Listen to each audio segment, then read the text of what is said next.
जाई कलेलू सगाई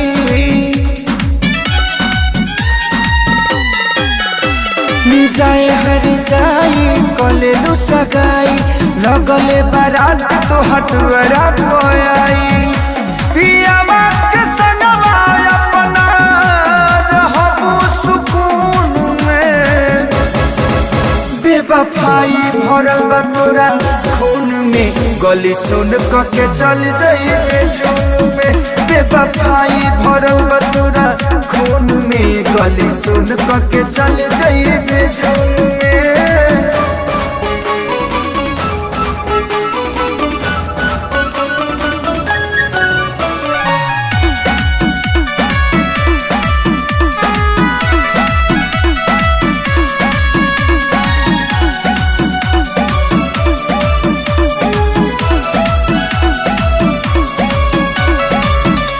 मुवलो से बेसी हदिनवा बुझाई जानू सोझा हमारे जब तोहरो मारो कड़ाई जानू काहे ऐसा कहलू हाँ हाँ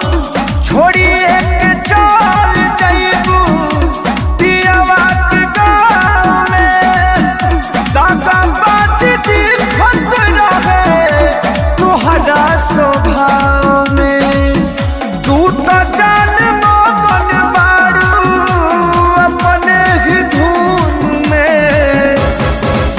बेवफाई भरल बा तोरा खून में गली सुन के चल जाइए जून में बेवफाई भरल बा तोरा खून में गली सुन के चल जाइए जून में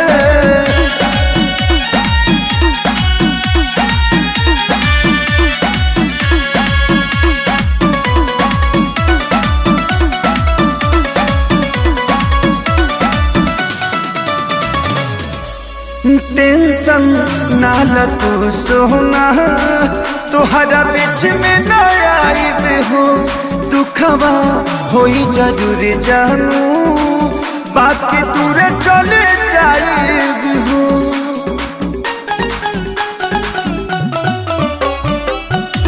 कहिलू सगाई न तनिको दिहलू जानकारी बाउर होई गइले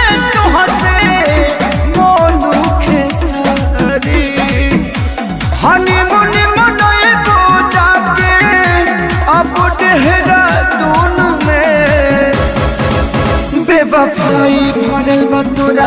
खून में गली सुन के चल जाइए जून में बेवफाई भरल बा तोरा खून में गली सुन के चल जाइए जून